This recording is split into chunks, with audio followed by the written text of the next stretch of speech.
Hi, this is Scott Wilkinson, host of Home Theater Geeks.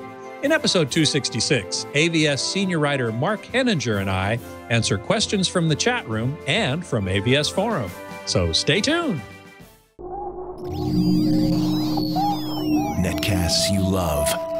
From people you trust. This is Twit. Bandwidth for Home Theater Geeks is provided by CacheFly at CACHEFLY.com. This is Home Theater Geeks with Scott Wilkinson, recorded July 30th, 2015. Episode 266, Chat Room Q&A. Hey there, Scott Wilkinson here, the Home Theater Geek and editor of AVSforum.com. This week, I'm joined by my cohort at AVS, Mark Henninger, senior writer there, and we are going to be answering questions from the chat room and from AVS. Hey, Mark, welcome back to the show. Scott, thanks. Glad to be here. Always happy to have you. So because this is a chat room Q&A show, obviously, I would love it for you to be posting questions in the chat room. Those of you who are watching live at live.twit.tv, you can log into the chat room there, or you can go to irc.twit.tv. And if you put questions in with my screen name, Scott Wilkinson, all one word, no dots or dashes. Mark, are you watching the chat room or not? I don't have it up at the moment. I had it up earlier, but as you know, I had to reset the software. So right. I'll bring it up in a second once I'm off screen, because it's going to shake my camera while I'm doing it. Oh, okay. And what is your on-screen name when you're going by iMagic? Oh, I'll go by iMagic, sure. Okay. So Mark's AVS username is iMagic, the letter I, the word magic, all one word. So you can put that in the message that you type into the chat room as well, or my screen name, and then that means it comes up in a different color on our screens, and we can see it easier. So, as UJ said, let the questioning begin. There it is. And there is the chat room.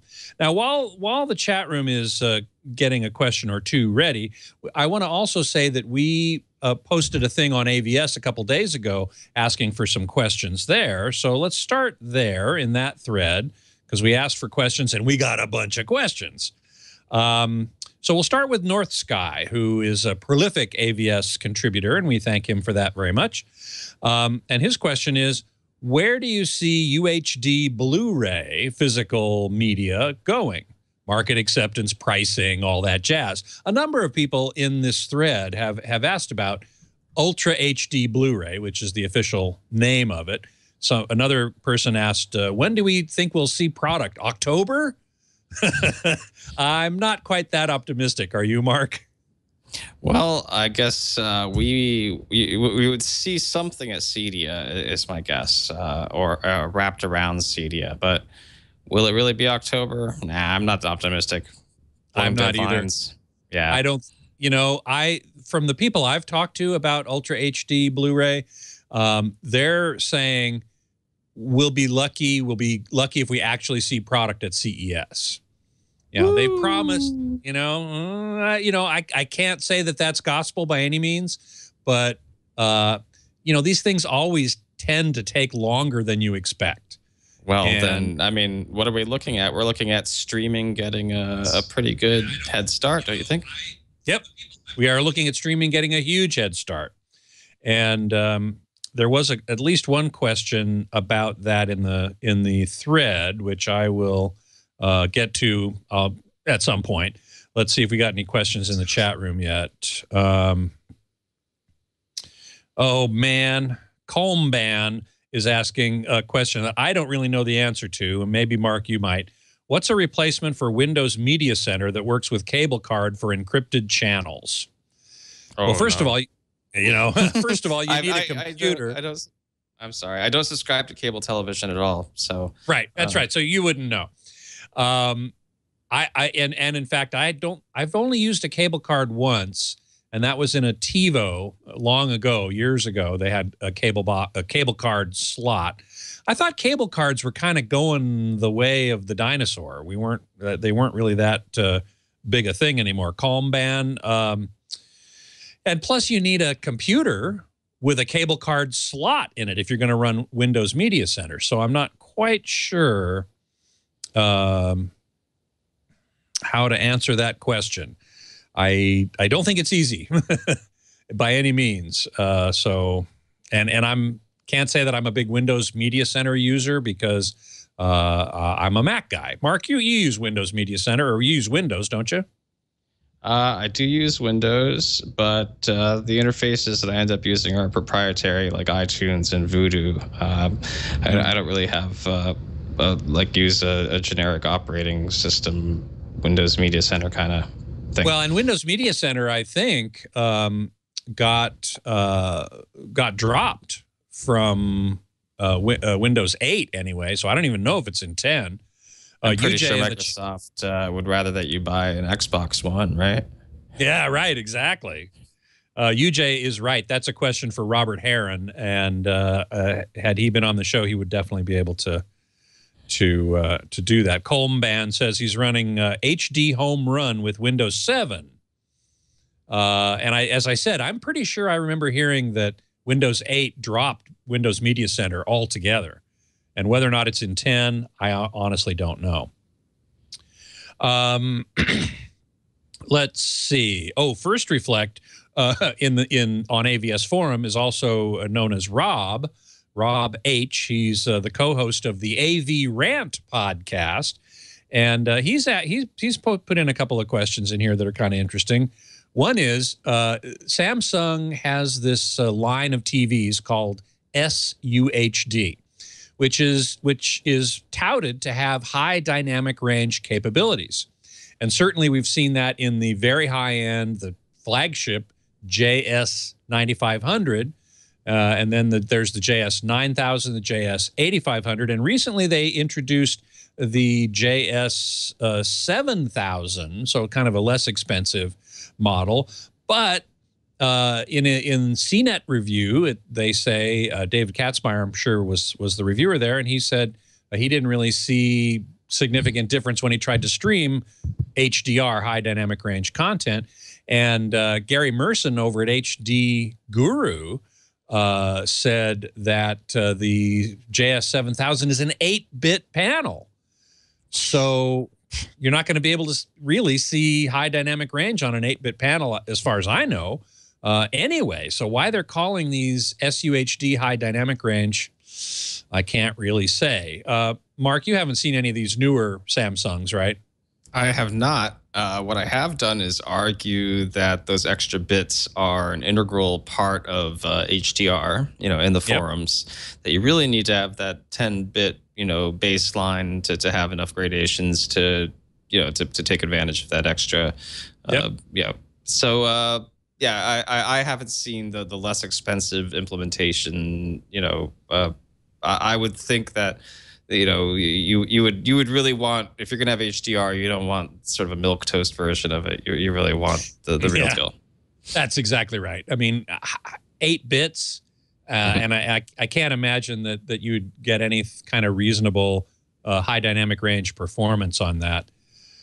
Orbitron, another prolific member of AVS, is asking, what product introductions do we look forward to at CEDIA and CES? I haven't gotten a lot of specific product announcements for either one. Certainly, I would say Ultra HD Blu-ray, hopefully at CEDIA, and if not at CEDIA, then at CES in at least prototype form. That would be a pretty important product introduction. Mark, what do you think? Ultra high definition Roku, that would be my #1 thing that I would love to see at CEDIA and not later. That would have to be something that would see. What I'm not sure about is Voodoo is swearing they're going to have this Dolby Vision, streaming with Atmos come September with the list of movies already announced. So something's got to play it. Is it just going to be the built-in players in brand new TVs, or is there going to be a player out there also? I guess I really don't know, but I would love to see a 4K Roku. I think a lot of people would love to see that. 4K, and that actually allows high dynamic range HDR streaming as well, like from MGO, from Amazon Prime or Amazon Instant Video, and again from Vudu when they start showing that. Certainly, other product introductions I would hope for. I mean, CEDIA is a big projector show, and so we'll see new projectors. I would hope, I don't have any reason to believe that it's going to happen, but I would hope that JVC, for example, would be showing a true 4K projector, not faux K, F-A-U-X, as they say, with this sort of 1080p with pixel shifting. I would love to see somebody come up with a projector that can actually do high dynamic range. There are none, except for commercial cinema projectors. The Dolby Vision projectors made by Christie can do high dynamic range, but you know, those are commercial cinema projectors. They're really expensive. I'd love to see a home theater projector capable of doing that, but I don't know of any. So that's kind of what I'm hoping for. Let's see. Yeah, Arbiter says if you upgrade Win 7 from to Win 10 from Win 7, Windows Media Center is uninstalled. And Hydrian says that Media Center was dropped in Windows 10. So you ain't going to get it there, I'm afraid. Adrian asks in the chat room, with these new flat TVs, do any of them have good sound, or do I really need an extra solution to get acceptable sound? Mark, what's your answer to that question? Pretty much, it's the love it or hate it. Sony's TVs are the only ones that are considered to have any sort of acceptable sound because they have front-facing speakers. If you don't have front-facing speakers, you don't even have a chance at good sound. That's my opinion. And most of these TVs make no accommodation for it. The TV's trying to be as thin as possible and not show that it even contains a speaker, and every, you know, like the curved TVs have those curved sound bars to match them. I mean, the TV makers are pretty much saying, hey, you know, yeah, buy something extra, please. Yes, from us. Yes. I mean, yeah, right. I mean, that's generally my recommendation too, is, you know, buy a sound bar at the very least, if not a full 5.1 speaker system.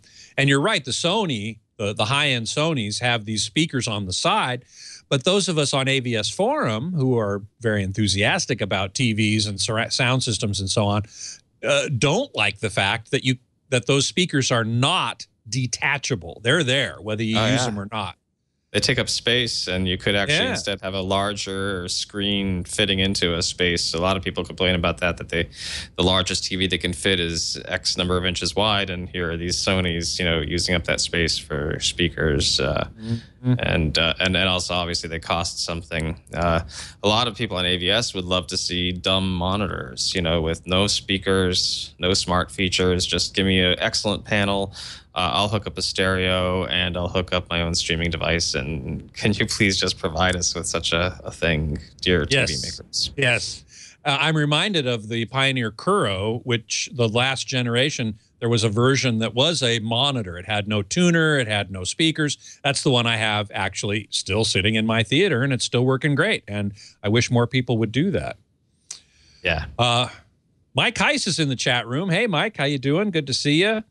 He makes a point. High dynamic range is independent of color depth. Some have advocated for it for standard HD, and I think that's a very good point. Actually David Zhang from Samsung said the same thing to me in an email. Was you know, we were talking about one thing and another, and he said, hey, high dynamic range in 1080p regular HD high definition will also make that look fantastically better, and I agree. And I just wonder whether or not the studios are going to produce such content. It's really a strong advantage in a number of ways. One is it takes up less bandwidth, gives you the advantage of high dynamic range without having to transmit 4 times the number of pixels of HD. I haven't actually seen it. David said that they have some examples in the Samsung QA labs. But in terms of content available to consumers, I haven't seen it. I would love to. I hope that it happens. It would be a great thing, but I don't know if it's going to happen. What's your sense of that, Mark? I'm sorry about.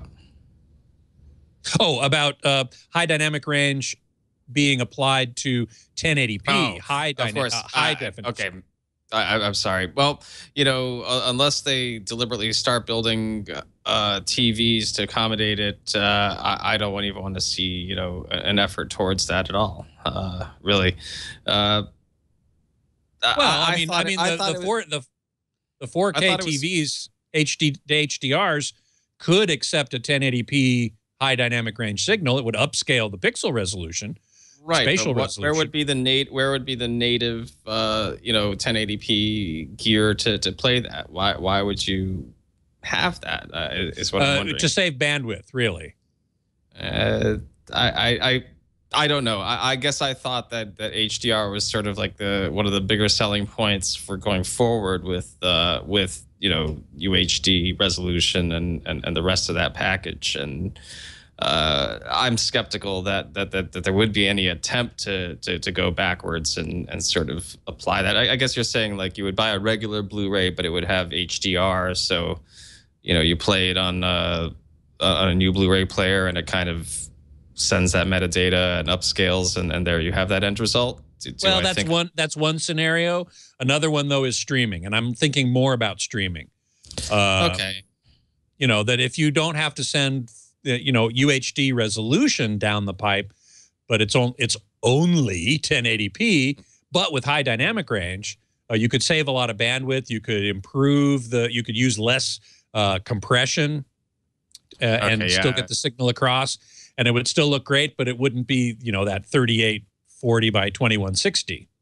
Okay, I was being dense there for a second. I think we're going to absolutely see that because the streaming services always ramp down, if you don't have enough bandwidth. So they're going to actually have that 1080p HDR when you rent a 1080p movie. Are they going to let you have it in just 1080p and actually pay less? I don't think that. That's a good question. But I do think that people will be stuck watching 1080p HDR streaming at times. Yeah, for sure. Interesting. Okay. But I think you'll also always pay the highest price for that movie, and it'll probably always include the UHD option. That's my guess. Yeah. Okay. Vact Mestern on AVS is asking the perennial question: wait for HDR or jump in on an HDR TV now? How do you answer that question? I'm sure you get it as much as I do. I would wait, absolutely, and no question. I mean, if I could just be obvious about it, it would be that we're waiting to see what Vizio does. Vizio drives pricing down. Their P series round 2. If it doesn't have HDR, then I don't know anything about this industry. So that's my guess. That's what's coming. It's just a couple months away. If you look at the current state of what you can get a full array local dimming screen for them. The reason that other manufacturers' prices are low is because Vizio commands such a large market share, and they're offering that specific product in their mainstream TV now. So I'm looking forward to. No, they're not offering HDR now, but okay. So we got 4K in their mainstream TV, and now you've got their higher end line. What is it going to have that's new, and what is Vudu going to play on? Because that's Dolby Vision specifically, and and I think about this all the time. So yeah, Walmart sells Vizios, Walmart owns Vudu. It just seems like there's a synergy there for all of that to work out and make it sort of a mainstream, not mainstream, but a popular product. So I would wait for that because I think that all these other HDR capable TVs will have to sort of find price parity with what's going to happen this fall. And I think you'll see by CES HDR on Chinese TVs, and there's no way I would buy one now if you're price conscious, whatever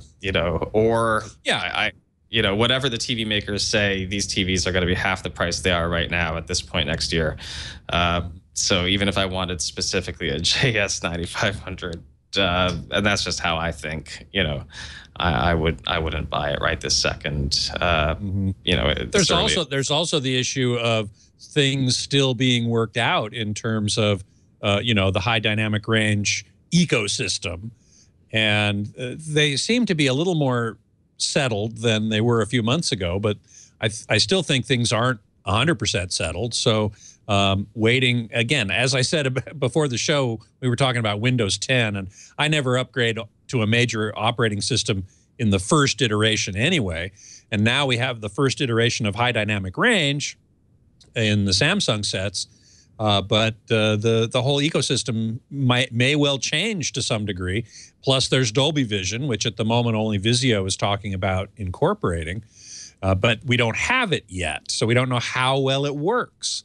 We hope to get it by the end of this year, and I've heard inklings of that we in fact will see Vizio TVs before the end of the year that have Dolby Vision implemented, and we can look at Voodoo streams and check them out. But and then on the other hand, I have to say, as you said, Mark, if you're price conscious, and then there's the other side of the coin, which are the early adopters who change their TVs every year or even less.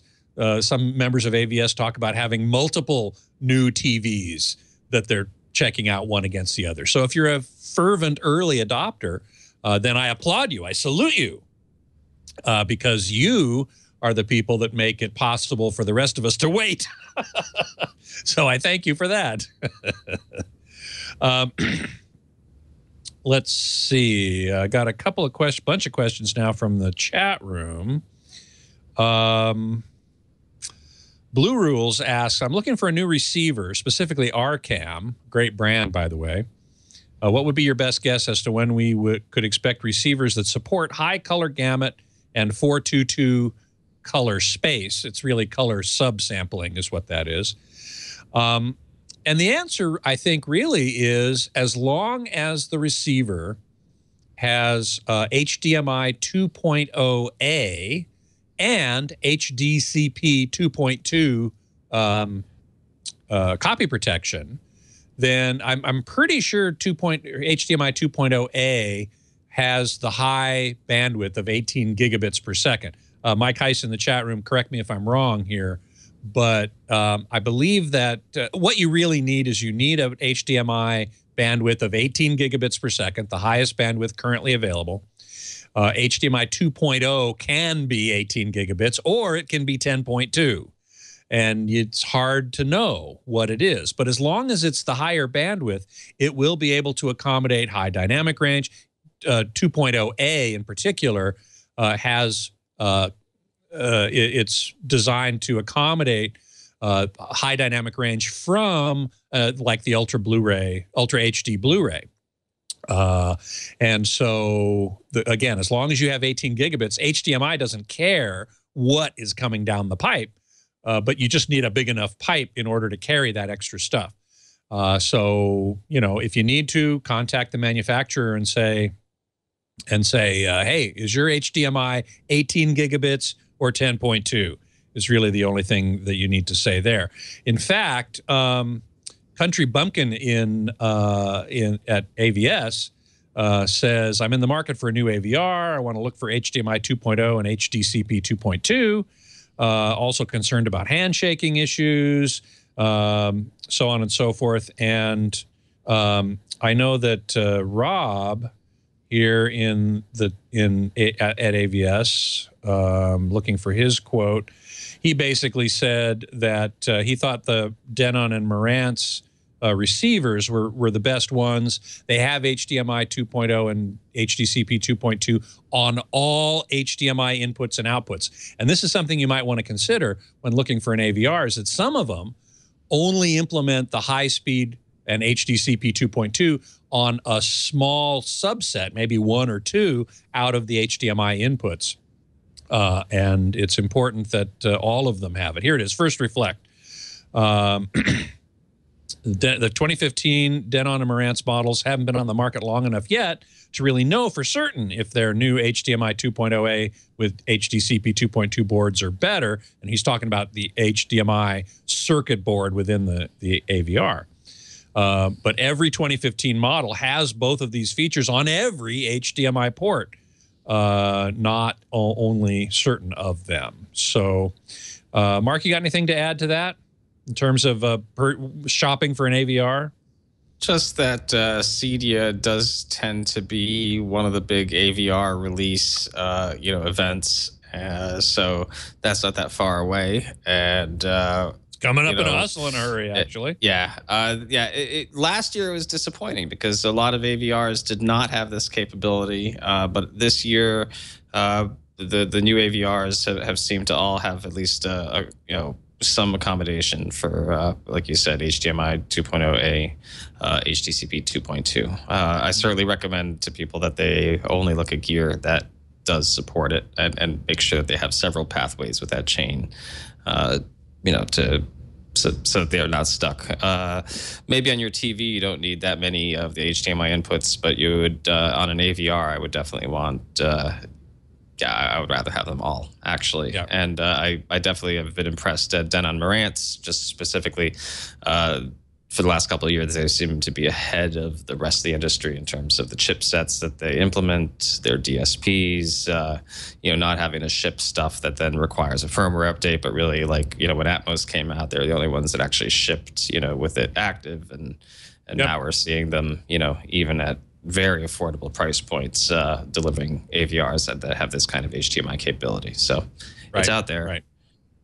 Yep, exactly right. And more receivers are gonna get those HDMI 2.0A and HDCP 2.2. But you also mentioned Atmos, and there were a number of questions on AVS in the thread that we posted about. Post your questions here, and that was about Atmos and DTS:X. And by extension, Oro, 3 different immersive audio systems. And I remember a couple questions. I was looking for it right now on the site, and I don't see it, but if I find it, I'll let you know. But the basic question is, can you have one speaker system that can be used by any of the immersive audio formats to good effect? Do you need to have only an Atmos system for Atmos and a DTS:X system for DTS, and so on and so forth? And my answer to that is it should be possible to have one set of speakers service any of the immersive formats. You've got quite a bit of experience now with Atmos, Mark, right? Correct. I've got Atmos systems, from several manufacturers with reflective sound, as well as in ceiling speaker system setup. And I've also made a point of listening to as many demos as I can. Mostly they've been Atmos demos, with then a few Oro demos and just a couple of DTS:X demos so far. Oro, we should probably see more of those at Cedia, don't you think? Or here, I would imagine. Yeah, I would think that most manufacturers with an AVR would be dabbling in it. I know the list of people signed up for DTS:X was quite long and included some high-end brands and stuff like that. My thought is that I don't know what I'm trying to say here. Well, in terms of speaker layout, let's focus on that, because that was one of the questions that got mentioned. Yeah. Okay, so Oro, I was going to say that Wilfred Van Balen, who's Mr. Oro, and the man who coined the term, I think, immersive sound. He has consistently said, "Hey, install Oro. It's perfect for all these formats." I haven't said Atmos say this. Dolby say the same thing about Atmos. Hey, install Atmos. It's perfect for Oro. Well, one of the things that gets me about speaker placement in these immersive audio systems is that Wilfred Van Balen, who has been a guest on the show, and Oro, they recommend that the height channels be at about 30 degrees above the horizontal plane where you're sitting. Whereas Atmos, it says that the speakers need to be directly overhead in the ceiling, or sound reflected up to the ceiling and back down. DTS is relatively non-committal about its speaker placement. They keep saying, we're very flexible, we'll work with whatever. So the real question is whether or not an Oro setup will work for Atmos or an Atmos setup will work for Oro.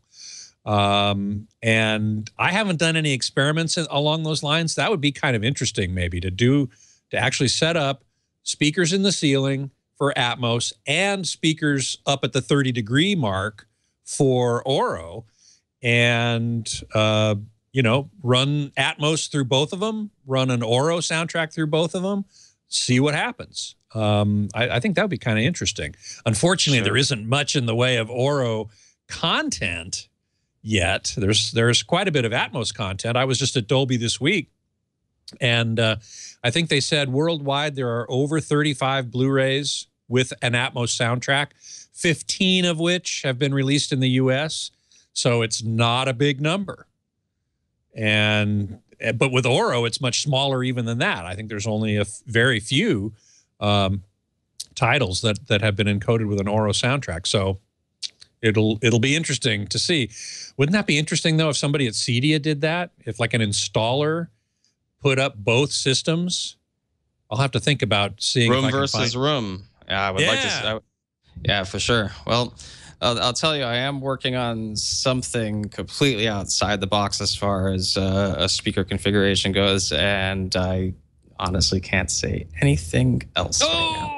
Okay, well, a little bit of a tease there. Okay, all right. But you'll be writing about it on AVSforum for sure. Absolutely, of course. Yes, and if you're at CDO, you'll be able to hear it. Eclipse. Oh, you'll be able to hear it at Cedia. Well, that's interesting. Okay, well, this is intriguing. Eclipse GT is asking a couple questions. What do you think the price tag will be for UHD Blu-ray players and movies? I have no idea. I assume the discs will carry a premium. I assume the players will be expensive at first because they're, you know, new products are always expensive. Do you remember the first Blu-ray player? It was the Samsung BDP 1000, and I think it was $1,000. You know, and this goes along with everything else. The first plasmas were 42-inch flat panel monitors for $10,000, $15,000. So yeah, they're going to be expensive, don't you think? Yeah, I was thinking $1,000 player and $50 or $60 a pop media for this stuff. Yeah. Yep.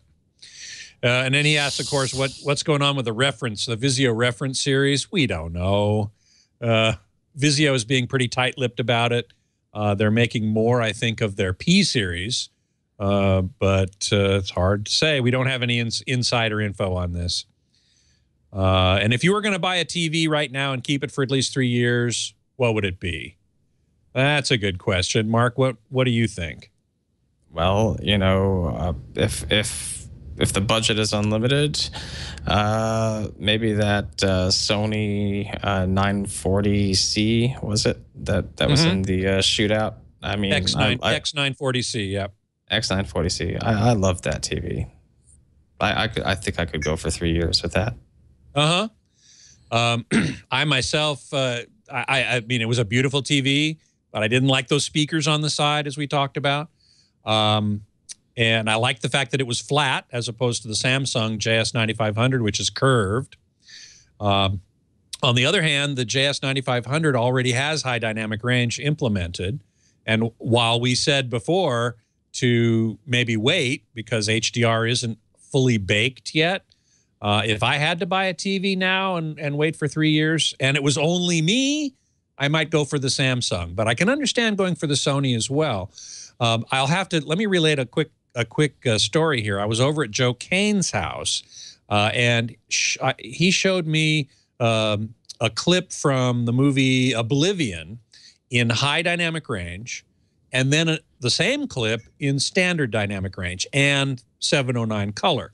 The high dynamic range one had P3 color, which was more color.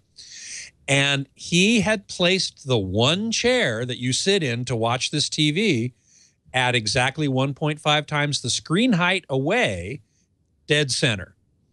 And when you sit in that position, I normally don't like curved screens, but if you're sitting in that particular position at that distance from the TV, it looks amazing. It's just fantastic.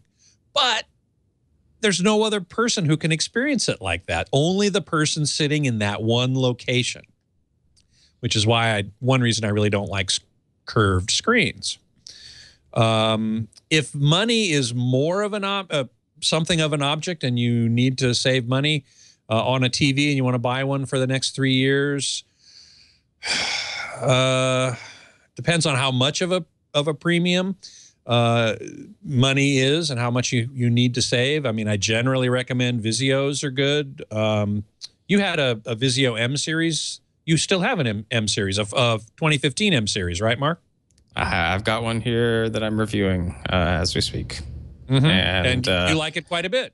Yeah, I mean, I don't want to give it away, but you know, I've got a Samsung F8500, and this plasma. is That's the last generation of plasma. This TV. I mean, when I'm looking at it head on, it doesn't let me down. It doesn't make me think, man, I got to throw that plasma right back in there because this is so horrible. I mean, I'm not going to make claims that are going to make people angry, but I'm completely satisfied in a dark room watching a nice. I was just watching Insurgent, last night, Atmos, everything going, and I was just like, this is great, great TV. Come on. I mean, there you go. Easy to calibrate. Can't wait to, post the review because I like writing positive things, basically. Yes, but if you see something negative, you will point it out. Oh, right? of course. Yes. It's not a perfect television. Come on, please. And not for the money, especially. How much is that one? You have a 65? Yeah, I believe it's $1,700. $1,700 for a 65-inch UHD, not high dynamic range TV is pretty darn good. Well, with legitimate full array local dimming is indeed. And in fact, that was another question that came from AVS, which is what about full array local dimming versus edge lighting for HDR? And certainly some of the Samsung HDR sets, the SUHD sets, are edge lit. I personally think it's not very good because screen uniformity with an edge lit set is usually pretty bad. I have an edge lit set here for review. I'm not going to say what it is at the moment, but okay. I don't love it. Don't love it. I don't love the edge lighting. It's such an obvious thing when the dimming tries to, that flash lighting effect. It's in your face. It's horrible. I forgot what that was like. I used to own a Vizio, an M3D something or other, and it was edge lit, and I just hated it. That's what drove me crazy and sent me off. That eventually, I wound up getting a plasma. Right. Exactly. Okay, let's go back to the chat room here. Helpless Corgis is asking about the new Wasabi Mango 40-inch 4K monitor. $800 for an IPS monitor. Well, it's a computer monitor, so I don't really have much to say about that. Do you? I've never seen one. I can't speak. They just talked about it on This Week in Computer Hardware, Twitch. The podcast just before ours, and I only heard a little bit about it, so I'm afraid I can't say much about it because I don't know. I like using TVs as computer monitors, though. I mean, I definitely like the oversized thing, and I've really been enjoying actually having 4K resolution on a giant screen and having a PC hooked up to that. So you're doing it the other way. Instead of using a computer monitor as a TV, you're using a TV as a computer monitor. Right. Untoward in the chat room is asking, what do you think of the DirecTV AT&T merger? And it's interesting. I have DirecTV, and when the screensaver comes on, it changed this week. It now says DirecTV, a part of the AT&T family. So my impression is I'm a little concerned about it in terms of lowering competition, having too much consolidation of the entire media universe, everything coming at us from just a few sources. I'm nervous about it. Mark, what do you think? Of course, it's bad if you get, consolidation that creates monopolies. But on the flip side, you need something to compete against, Verizon and Comcast. So maybe what you need are mega mergers. So you end up with huge companies that are in competition. It's just that they're in competition over like broader spectrum of businesses. I don't really know. Actually, I'm no expert at it. Right. We're going to need some mix of free market and consumer watchdogs and government, but also, hey, let a company become huge and amass a ton of money and build out an infrastructure. I don't know. Let's see what happens. Let's see. Let's see. Lawn Dog is asking about high dynamic range. What calibration standard do they use for streaming? And does the TV do the adjustments automatically? This is a pretty interesting question. It has to do with how are they grading the content, and how is your TV supposed to know that it's getting high dynamic range? The answer, of course, is metadata, which is extra data coming along with the video signal that says, hey, this is supposed to be HDR, so switch to your HDR mode, Mr. TV. This is one of the things that's still in development. For example, when I went over to Joe Kane's and saw this Oblivion clip in high dynamic range and in standard dynamic range, he had to switch the TV manually from one mode to the other, whereas it should have happened automatically. There should have been some metadata coming in with the HDR saying, I'm HDR, so switch, and the TV would have done it. And I'm SDR, so switch, and TV would have done it.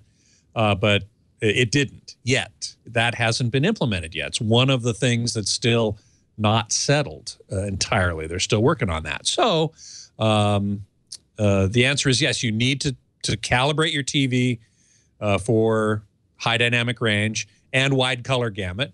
Most high dynamic range is using the color gamut called P3, which is the same color gamut used in commercial cinema. And so you need to be able to calibrate for that and for the the white and black levels and so on and so forth. And then you need another preset that is calibrated for standard dynamic range, which would be the 709 color space, color gamut, smaller, and standard dynamic range and peak white output of 100 nits rather than 1,000 nits, as in a lot of high dynamic range content. So yeah, this whole issue of calibration is an important one. I'm planning to have Kevin Miller, Dwayne Davis, and David McKenzie on the show. They're undergoing some training for calibrating in high dynamic range. We also talked about this a bit on the SpectraCal show a couple weeks ago. So that's going to be an interesting thing for us who actually calibrate TVs. Once we start getting high dynamic range TVs in, we're going to need to be able to calibrate that properly, and that's going to be an interesting question as well. Let's see here. Oh, Mike Heiss is saying, to get full bandwidth, you must have 600 megahertz clock, which is correct. Not all HDMI 2.0A has that. Oh, interesting. I didn't know that. I thought by the time they got to 2.0A, it would all be 600 megahertz or 18 gigabits per second in terms of bit rate. But apparently that may not be true. So again, try and find out on any device you're buying, be it an AV receiver or a TV, what is the bandwidth or the clock speed of the HDMI input. Is it going to be 10.2 gigabits, which corresponds to 300 megahertz clock rate? Or is it going to be 18 gigabits per second, which corresponds to a 600 gigahertz clock rate? So that is all I have to say about that. Hermes is asking, how many years before 4K is a broadcast standard? I think that's some years away, don't you, Mark? I do too. Yes. I mean, I don't see, Comcast out there laying you cable to accommodate, quadruple or whatever. I mean, even if it's just double because of better compression. I just well, now that's not quite the question here. I think it's going to take a lot before, they're going to be able to broadcast that. and that they haven't even started. I mean, we're not even getting 1080p a lot of the time, right? I mean, on cable, you're getting 720p. Well, in terms of over-the-air broadcast, terrestrial broadcast, no, we're getting 1080i or 720p. So the question then becomes, well, will over-the-air broadcast be 2160i or 2160p? You're right, we've got better compression now, but you know, it's still an awful lot of data to throw around. Recently, there's been quite a bit of news about the audio standard to accompany over-the-air broadcasting, what's called ATSC 3.0. And Dolby has AC4 in contention. Fraunhofer has MPEG-H in contention. DTS recently withdrew DTS-X as a contender for the audio standard for broadcast TV. But that's, I think we're at least a couple years away, at least. And then when you counting cable and satellite, you know, I have no idea when that's going to happen. It's going to be a while. I wouldn't count on it anytime soon, which is why streaming has taken such a strong lead in the race to deliver 4K content to the home. And now even HDR, high dynamic range content coming from MGO, will come from Vudu, is coming from Amazon. We're going to see that. We are seeing it now. So that is the wave of the future, I think.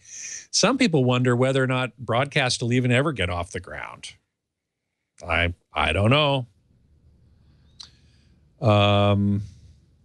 Let's see. Lawn Dog in the chat room. Which format is going to win the audio war? DTSX, Oro, Atmos? I don't think manufacturers are going to put all three features in their amplifiers, receivers, due to licensing costs. Well, I have to disagree. There are products, AVRs out in the market now that do have all three, and more are coming, right? Mark? Oh, Mark, you're looking at the... I can't hear anything at all. Uh-oh. Mark can't hear anything at all. My microphone might be working, but I can't hear anything. Okay. Then I will continue as John hopefully tries to solve that problem. Anyway, I don't think there is going to be a format war. I think just like there is DTS master audio and DTS lossy, and there is Dolby Digital and Dolby True HD, there will also be Dolby Atmos and DTSX and Oro. Multiple audio codecs can easily coexist within an AV receiver. So I don't think there's going to be a winner. I think we're going to see all three of them continue to coexist. Now, the war for among different HDR, high dynamic range formats, that could turn into a format war, because I can't imagine that a TV or a display will have the ability to decode Dolby Vision and HDR10, which is the SMPTE format, maybe Technicolor. I think HDR10 and Dolby Vision are the two primary ones. Will a TV be able to decode either or both of those? That I don't know. That's less certain in my mind anyway. Mark is back. Hey, Mark, you're back. Thank you. Glad to be here. Yeah, no problem at all. Okay, let's see what we got here in the thread from AVS. Let me just go on to page 2 here. Oh, here was a question I wanted to talk about from High Def Paul. Wondering if the new 4K Ultra HD Blu-ray spec will allow for Dolby Atmos and DTSX to be converted to PCM by the player and sent to the AVR or Pre-Pro as PCM, much as we can do now with Dolby True HD, DTS Master Audio.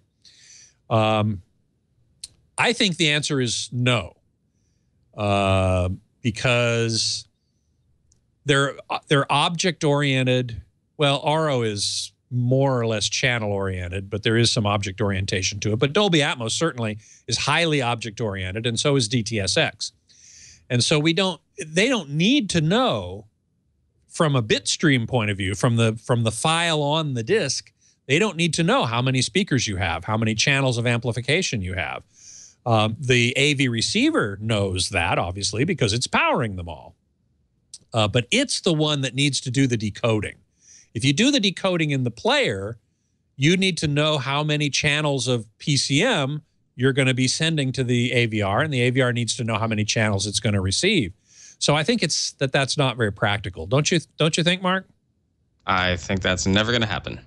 Yeah. Definitely not. PCM is they're not going to be like building AVRs that can accept 16 channel PCM just in case or whatever, and letting you just dial that in a Blu-ray player. Maybe if you spend $30,000 a device, yes, but otherwise, no.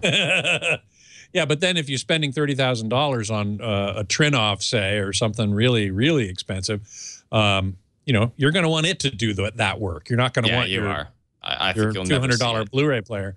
That's at first. The first UHD Blu-ray players are not going to be $200, but they'll get there soon. So, Charlie W. at AVS is asking, how do you account for the slow deployment of HDR-ready and Atmos DTSX movie theaters in the U.S.? I wonder about this all the time. There are only 5 Dolby Cinema locations in the U.S. that have high dynamic range capabilities.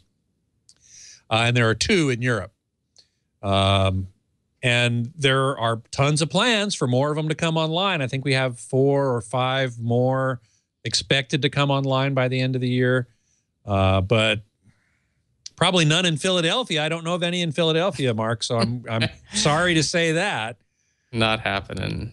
Yeah. That's my guess. Yeah.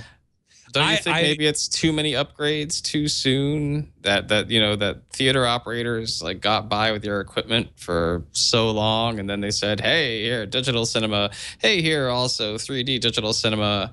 Make here, it 4K." Atmos sound. Yeah. Yeah. You know, maybe they're like, we can't upgrade at this pace. I don't know. I think that may be very well. I was going to say my primary guess is money, simply money. And, you know, the theater owners already had to face going to digital, and now over 90% of the theaters in the U.S. are digital.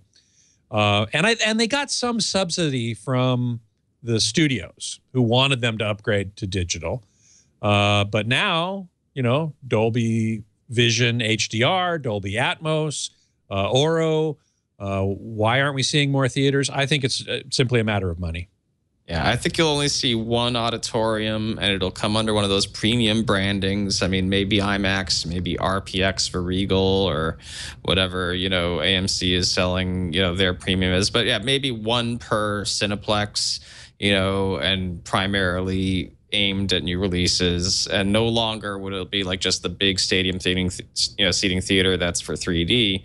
Instead, it'll be, you know, HDR or whatever, you know, it was chosen, high frame rate, whatever it is that the filmmakers thought, you know, would make it a special experience. But my guess is, you know, if you get one near you, it's just going to be one auditorium. Yep, I agree. In LA here, we are very fortunate to have 2, which I think is because it's LA, capital of the movie industry in the US anyway. And one of them, well, there's one in Burbank, very near where I live, and there's one in Hollywood. And the one in Hollywood is called the El Capitan. It does have high dynamic range, Dolby Vision, but I can't say I really enjoy going to that theater. For one thing, to get a good seat, ticket prices are like close to $30. But wow. More important, yeah, isn't that amazing? The other perhaps more important thing is that the seats aren't very good. They aren't stadium seating. They're flat on the floor, and so you kind of have to look up at the screen. It's not very comfortable. So that is that's how I feel about that. Let's see. Cornstarch is asking in the chat room, getting back to HDR for a minute, does the source material need to be created or shot in HDR, or can existing works be reprocessed to turn out an improved product? Good question. And the answer is, depends on what how the existing product exists. Is it in what form is it in?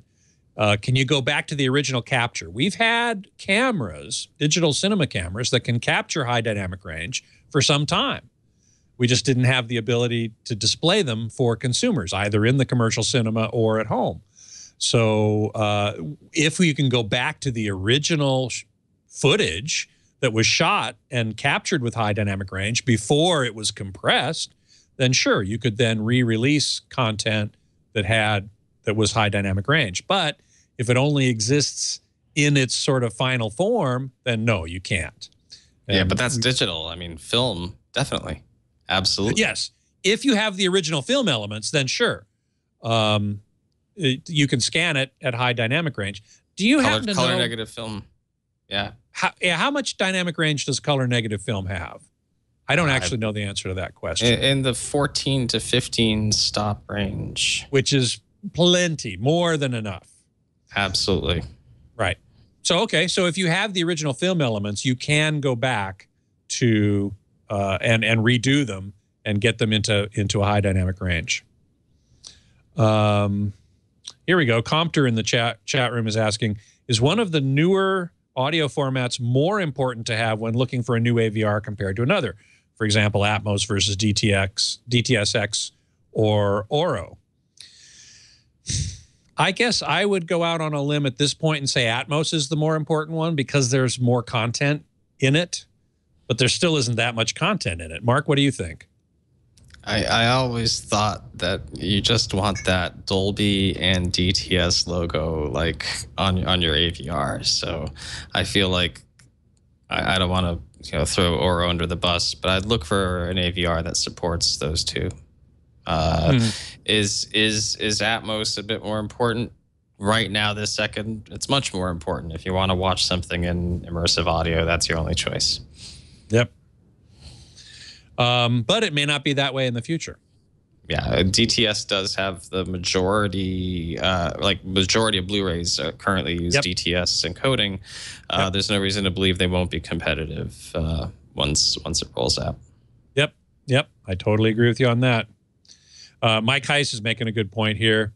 HDMI 2.0A and metadata is designed to accommodate. We'll take care of it. Sorry, Mike, you're commenting here is you're typing fast. At least the switch to implement HDR, but don't know if any manufacturer will use it to trigger a calibration change. Patent that. Really, all I'm suggesting is that the metadata tell the TV to switch to an HDR tagged calibration preset. That's kind of all I'm thinking it should do, but how would it know which preset on the TV is calibrated for HDR? That's a good question. I don't know the answer to that. See, we don't know the answers to all these things. So this is why prudence might be a good thing. Compter in the chat room is asking how to tell one brand is more reliable than another when looking at AV receivers. I'd say read AVSforum, wouldn't you? Sure, definitely. I mean, I think user reports, it's about the best you can do. Just look for some pattern to see if there's some endemic issue. Otherwise, if you're just reading about one-off problems, that's just par for the course, I think, for most manufacturers. But if there's some fundamental flaw, forums usually uncover them first. And I think AVS is the biggest, so that's where you get your best chance. Yep. For example, Onkyo receivers, generally very well regarded, have had problems with their HDMI boards and failing.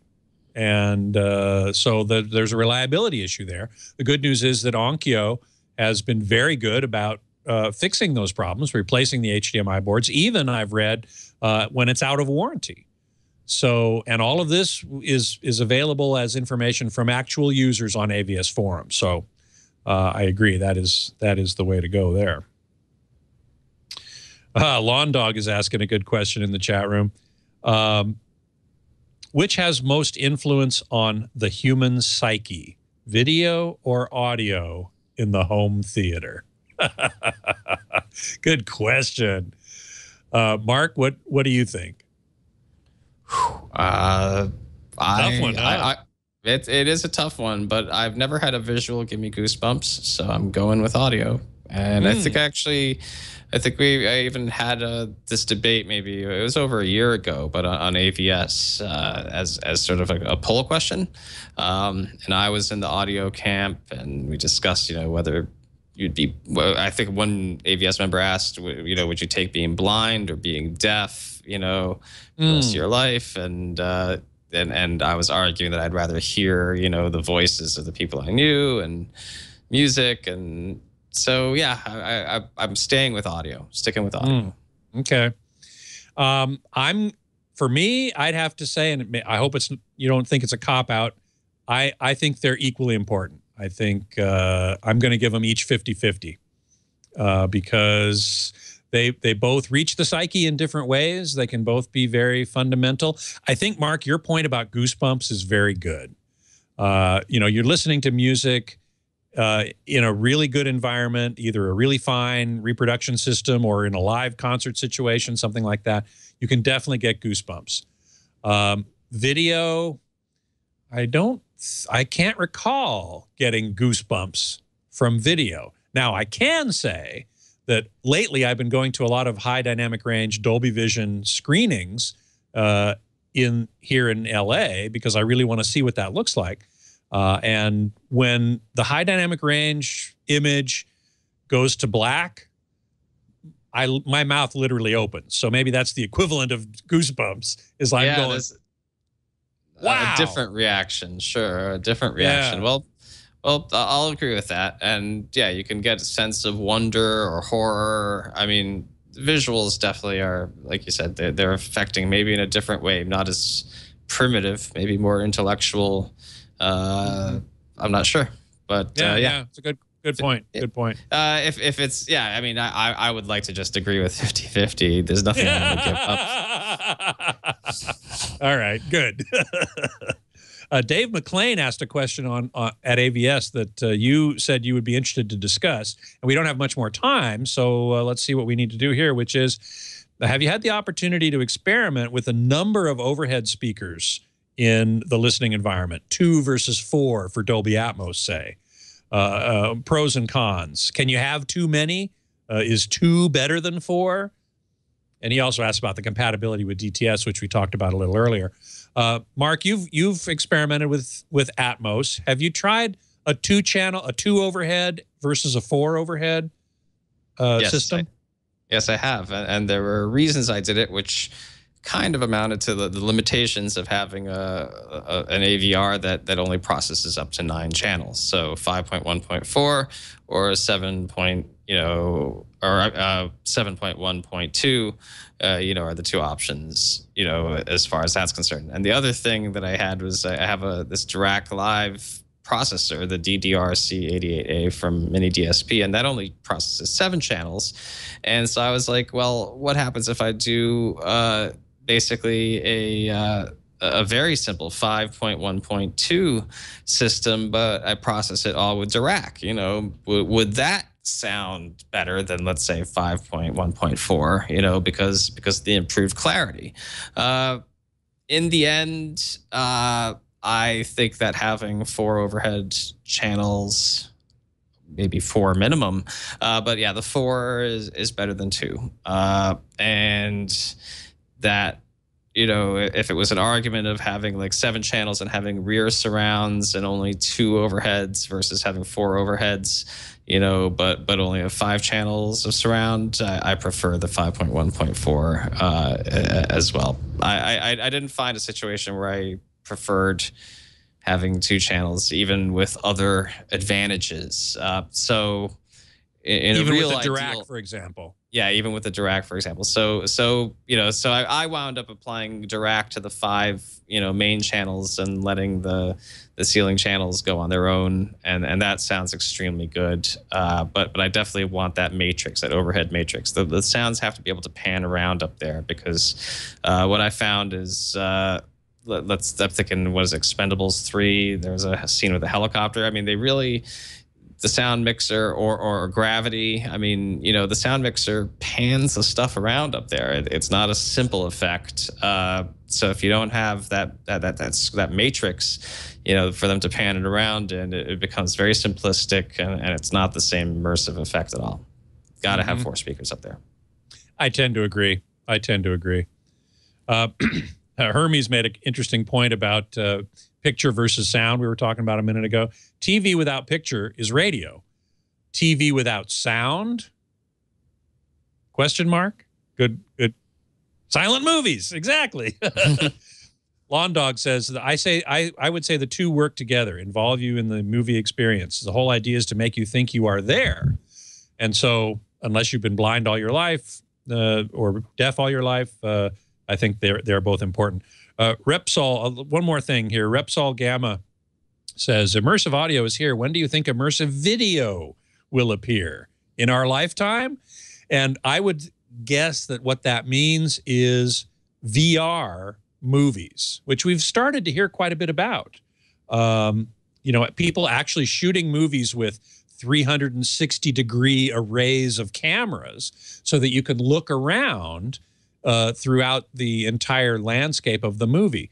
But does that defeat the purpose of a movie in which the director really wants to focus your attention on one thing or another? And if you can kind of look around and not pay attention to what they think you should be paying attention to, is it a movie anymore?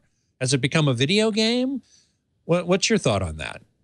Well, I think video games actually point to the way that could work. I mean, you've got some open world video games, and you've got other video games where you essentially scroll through, even if it's a 3-dimensional environment that you scroll through. So, you can restrict people to only being able to see as far as they should, you want them to see. Like in a horror movie, you could maybe not allow them to look behind them, as a restriction within the format to deliver the experience they want. But there could be scenes, let's say, that are completely open and exploratory, like, you emerge in a meadow or something. I don't really know how you do it, but I don't think it has to be one or the other. I think that you can control the experience within like such a virtual world. I think it's coming sooner rather than later, and I think they'll figure out the language so that they can, keep it be proper narrative and not let people just get like lost in the movie, so to speak.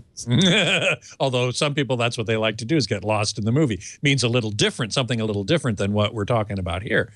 But I think you're right. It's just like the narrative, or just like the technology or the technique for making immersive soundtracks has come along, and it's a lot better now than in the early days. Engineers are learning what to do and what they can do and how to make it most effective. The same thing will be true of shooting VR movies. I'm also a little concerned about VR movies in which everybody in your home theater or in the commercial cinema or whatever is wearing a headset and completely isolated from each other. Forget it.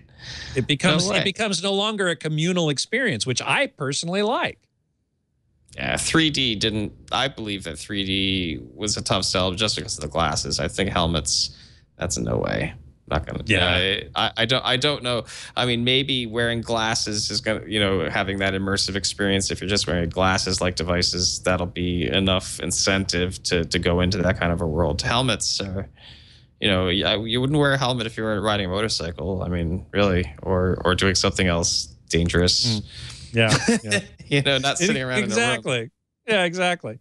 Okay, well, listen, we're over time here, but it's been such great fun talking about all this stuff. I want to thank everybody in the chat room, thank everybody on AVS for posting questions, and especially thank Mark Henninger, my colleague at AVSforum.com, senior writer there, who has been contributing greatly. And thank you so much for being here, Mark. Oh, my pleasure. Thank you for having me on the show. You bet. You can contact both of us, of course, at AVSforum.com. You can email me at scott@twit.tv, and you can follow me on Twitter at htgeekscott, and also at AVSforum, which is really following Mark at AVSforum. And you can always find previous episodes of Home Theater Geeks right here at twit.tv/htg, and on our YouTube channel, youtube.com/twit Home Theater Geeks. Next week, my guest geek is scheduled to be none other than Ray Kimber, the founder of Kimber Cables. And we're going to be talking about what else? Cables. Should be a very interesting show. So I do hope you will join me. Until then, geek out.